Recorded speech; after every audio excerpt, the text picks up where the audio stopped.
Second unit है शिक्षा और समाज। तो इसके बारे में पिछले वीडियो में हमने चर्चा किया था। तो देखा गया कि शिक्षा और समाज का क्या संबंध है। तो शिक्षा और समाज के बारे में हम जान लिए थे। इसके बाद उसके आगे देखते हैं कि शिक्षा के प्रभावी कारक कौन कौन से, शिक्षा को कौन कौन से तत्व या कारक प्रभावित करते हैं जो बालक के व्यक्तित्व के विकास में सहायक होते हैं। तो शिक्षा को अनेक प्रकार के औपचारिक व अनौपचारिक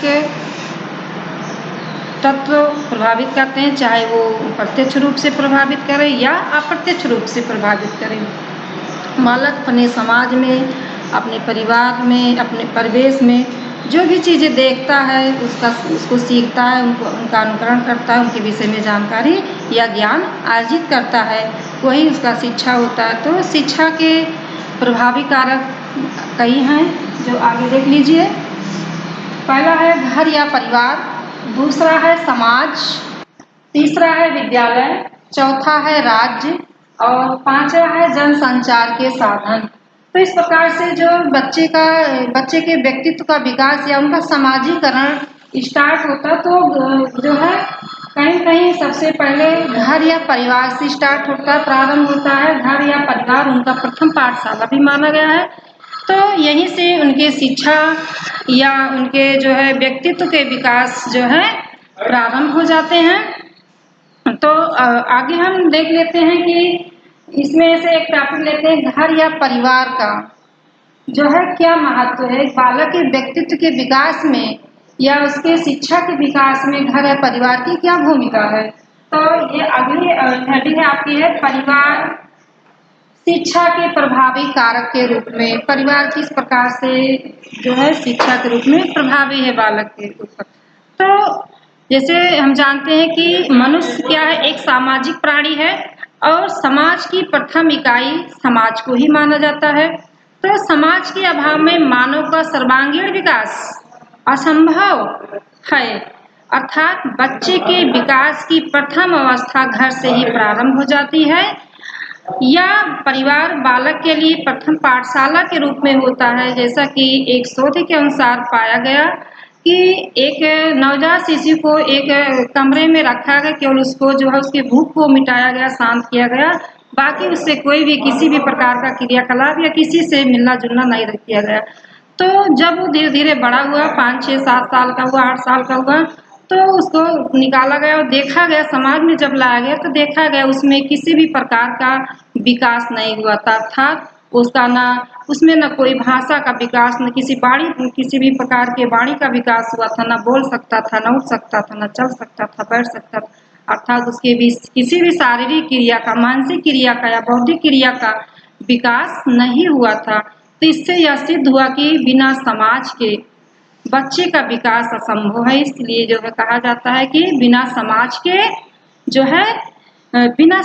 के बच्चे का विकास नहीं हो सकता है या किसी भी व्यक्ति का विकास जो है का प्रथम पाठशाला क्या होता है, घर होता है, परिवार होता है। उसके जो है परिवार जन होते हैं, उसकी माँ होती है जो उसको चलना, उठना, बैठना, सीखना, क्या कहते हैं, बोलना, सब कुछ भाषाएं जो है उसको सिखाया जाता है, जिससे उसका जो है समाजीकरण जो है घर से ही स्टार्ट हो जाता है।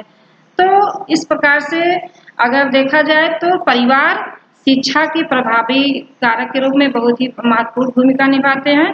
तो परिवार में बालक को निम्न प्रकार की शिक्षा भी दी जाती है। जैसे पहली हेडिंग है आध्यात्मिक एवं नैतिक शिक्षा का विकास। बच्चे के आध्यात्मिक गुणों का विकास घर से ही मिलता है या उसके नैतिक गुणों का विकास घर से मिलता है। जैसा वहाँ का परिवेश होगा, जैसी वहाँ की जो है शिक्षा होगी, वैसा ही प्रभाव बालक के ऊपर, उसके व्यक्तित्व के विकास के ऊपर पड़ता है। अब अगली हेडिंग है जीवन को समायोजित करने की शिक्षा।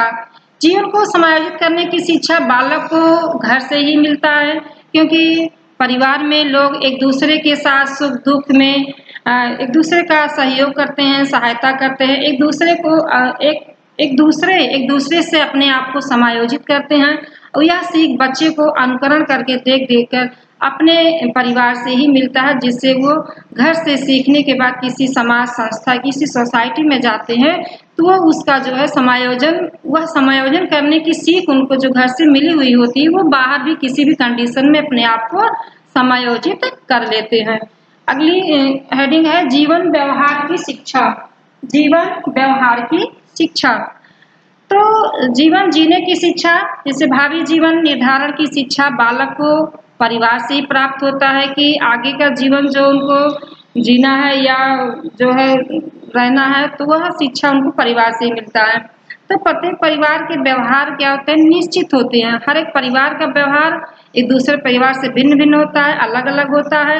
यदि अगर देखा जाए कि जो बालक सुसभ्य सुसंस्कृत परिवार में जन्म लेते हैं, तो ऐसे बालक आगे चलकर उनके व्यवहार जो है क्या होते हैं, परिष्कृत होते हैं, शुद्ध होते हैं, परिमार्जित होते हैं।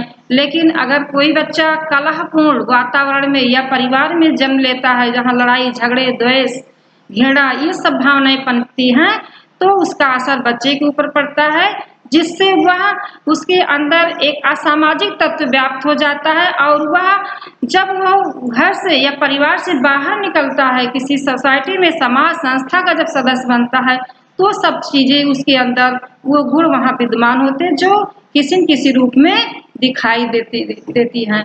तो जो है ये असामाजिक तत्व जो है बच्चे के अंदर विद्यमान हो जाते हैं। अर्थात कहने का तात्पर्य है कि जीवन व्यवहार की शिक्षा या जीवन जीने की शिक्षा जो होती है बच्चे को परिवार से मिलती है। अगर अच्छा परिवार मिला है या अच्छे आचरण है परिवार के, तो वो अच्छी सीख सीखता है। अगर परिवार कलहपूर्ण है, उसका वातावरण दूषित है, तो उसका प्रभाव बच्चे के ऊपर पड़ता है। इस प्रकार से जैसी शिक्षा परिवार की होगी, जैसी जो है वहाँ का व्यवहार होगा, जैसा वैसा ही उसके ऊपर प्रभाव पड़ेगा। अगला पॉइंट है अस्थायी जीवन मूल्यों का विकास।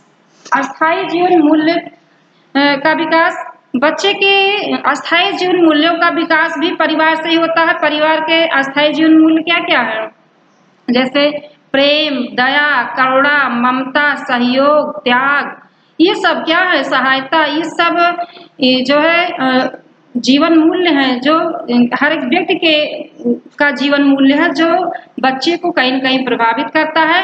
अगर परिवार में ये सब तत्व विद्यमान होते हैं, सभी चीजें होती हैं, तो उसका छाप जो है बच्चे के ऊपर पड़ता है और उसके चरित्र का निर्माण जो है अच्छा होता है, या अच्छे चरित्रवान जो है गुण या अच्छे चरित्र वाला बालक है कि बालक के अंदर अच्छे चरित्र का निर्माण होता है, अच्छे आचरण का निर्माण होता है।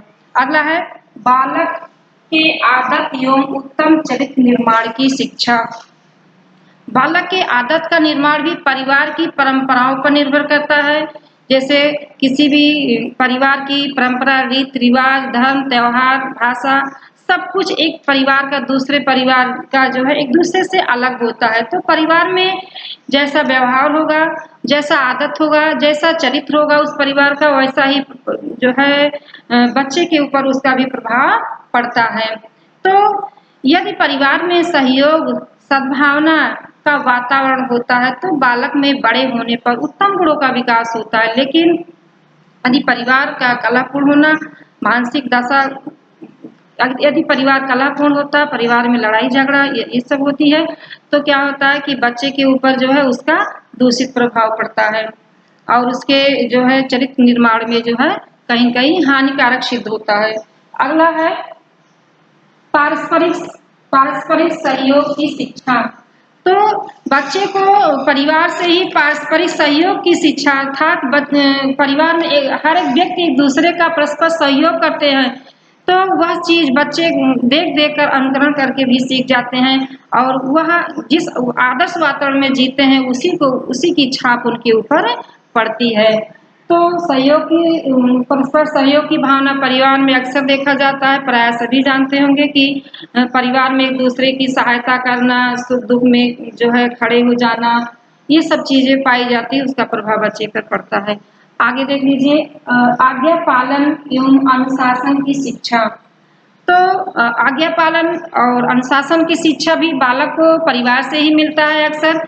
जैसा कि देखा जाता है हमारे भारतीय समाज में जो है सबसे जो बड़ा बुजुर्ग होता है वही हमारे परिवार का मुखिया होता है और मुखिया के अनुसार जो है सभी लोग उसके आज्ञा का पालन करते हैं, उसके अनुशासन में रहते हैं। तो अनुशासन में रहते हुए, आज्ञा का पालन करते हुए किसी भी कार्य को अगर वो सौंपता है तो सभी लोग हँसी-खुशी से जो है उस कार्य को पूरा करते हैं और उसका सम्मान भी करते हैं। इस प्रकार से बालक के ऊपर भी उसका प्रभाव पड़ता है। उन सदस्यों को देखकर बालक यह अनुकरण करके सीखता है। आज्ञा पालन करने की शिक्षा वो उनसे सीखता है, अनुशासन की शिक्षा वहीं से वो इस प्रकार से सीखता है। इसके बाद अगला है जीविकोपार्जन की शिक्षा। जीविकोपार्जन की शिक्षा जैसे कि जीवन जीने की शिक्षा या पैतृक व्यवसाय के आधार पर हमारा देश क्या है, कृषि प्रधान देश है और यहाँ पे पैतृक व्यवसाय जैसे पिता के व्यवसाय को जब आनुवंशिक रूप से जो है अपनाया जाता है या पिता के व्यवसाय को जब उनके पुत्र करने लगते हैं, वहाँ से उनको कोई भी सीख कोई किसी भी संस्था में जो है जाने की जरूरत नहीं होती। वो उसको देख-देख कर अनुकरण करके ही जो है अपने पैतृक जो है व्यवसाय को सीख जाते हैं और अपने जीवन में उसको लागू करते हैं। तो ये सब जीविकोपार्जन की शिक्षा भी बच्चे परिवार से ही सीखते हैं देख-देख कर। तो जो है इस प्रकार से जो है उनको कहीं भी जाने की आवश्यकता नहीं पड़ती है। तो इस प्रकार देखा गया कि परिवार में क्या कहते हैं शिक्षा के प्रभावी कारक के रूप में घर, परिवार, समाज, विद्यालय, राज्य, संचार के साधन के रूप में, इसके बाद परिवार शिक्षा के प्रभावी कारक के रूप में किस प्रकार से बालक के व्यक्तित्व के विकास में सहायक हुआ है। तो आगे हम देख लेते हैं कि इसमें क्वेश्चन क्या बनता है कि शिक्षा और समाज का संबंध क्या है। इसके बारे में पिछले वीडियो में बता चुकी हूँ, शिक्षा और समाज का संबंध क्या है परस्पर में जो है। तो उसके बारे में शिक्षा समाज क्या है क्वेश्चन बनेगा लॉन्ग। तो समाज क्या है, किसे कहते हैं, शिक्षा और समाज का संबंध क्या है, पिछले वीडियो में मैंने बताया था। यहाँ से क्वेश्चन बन गया इस प्रकार से। इसके बाद आपका अगला क्वेश्चन हो सकता है कि शिक्षा के प्रभावी कारक कौन कौन से, शॉर्ट क्वेश्चन में बनेगा कि शिक्षा के प्रभावी कारक कौन कौन से हैं। तो आप लिखेंगे शिक्षा के प्रभावी कारक घर या परिवार, समाज, विद्यालय, राज्य और जनसंचार के साधन।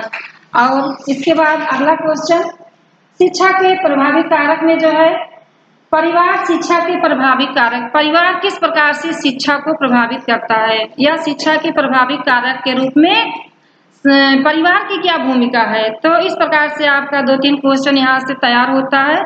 तो आप इसको देख लीजिएगा। अगली वीडियो में हम देखेंगे कि समाज